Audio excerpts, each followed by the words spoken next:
Okay, current Jasmy price, we were rejected at 2 cents. I said Bitcoin was likely to pull back in yesterday's video. If Bitcoin pulled back, expect a pullback in altcoins, guys. It wasn't the end of the world. As long as we were keeping the higher lows, and that's what we're going to be talking about on Jasmy Coin, guys. Where is this move invalidated? Where is the next resistance point? And how can you play the next Jasmy move? Firstly, welcome, guys. I'm Keith. This is Crypto Bullseye, and I'm going to try and take a step back in this video and try and show the new people to crypto how easy it is to read a price chart, how easy it is to understand a price chart, and how you can use it to your advantage. So we looked at Jasmy Coin, 2 cents. We'll get rejected at 2 cents. How did we know we were going to get rejected at 2 cents? Remember the Bitcoin video yesterday? We'd said if Bitcoin pulled back yesterday, if Bitcoin pulls back today, it is not going to be the end of the world as long as we hold some key support zones. The ones that we measured on Bitcoin, and it is all valid, guys, because Bitcoin's the big daddy. It's the market leader. We need to understand exactly what Bitcoin's doing before we can look at the risk curve and go high risk to Jasmy Coin, other altcoins in comparison to Bitcoin. So Bitcoin from its previous all-time high to this recent swing here, guys. One positive thing is this 78.6. I'm not sure if you can see the wicks. 78.6. At some point, the bears over the last 2 days have broke down. They've broke down. And the bulls have managed to push up. I'd said it's not going to be the end of the world if we come back and test these key areas. You've got the 61.8, that's from its previous all-time high. And then you've got this, guys, the 38.2% retracement, which is a retrace from this swing low to this swing high, 38.2. And you can see where these levels coincide, guys. This 61.8 from the swing high, resistance, 38.2 from the swing low, support. So you can see these Fibonacci numbers do work. It's not the end of the world if we pull back. Just expect to understand exactly what happens if momentum changes and then we flip from bullish to bearish, guys. I'm not expecting it to happen, but it could happen. So Jasmy Coin next. How do you know if you're bullish? How do you know if you're bearish? And people that are new to crypto, guys, go down, simple trend line.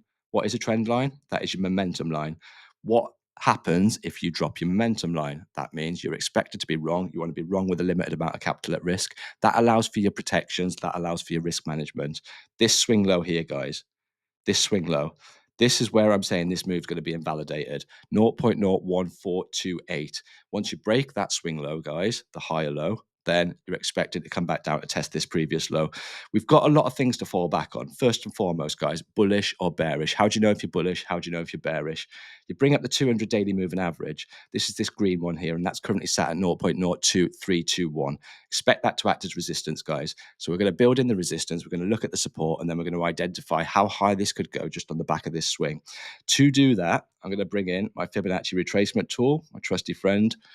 From that swing high, guys, we looked at the Bitcoin. We done it on Bitcoin to the swing low. And you can see you got your 38.2%, which coincides with this previous shelf here, guys. Look what happened. Clues look left. Bam. Support, support, resistance, resistance.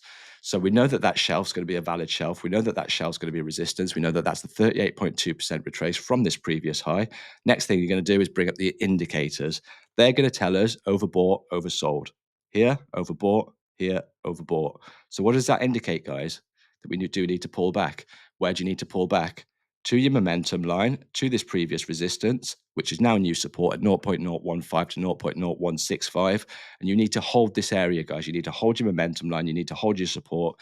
You've got your 20 moving average. You've got your 50 moving average to fall back on. So you've got so much support at this level, guys. So much support at this level. But the indicators are still overbought. Aim of the game, guys, for the RSI. Aim of the game for the RSI. Look how we got a bounce here. The 50 mark, 50 mark.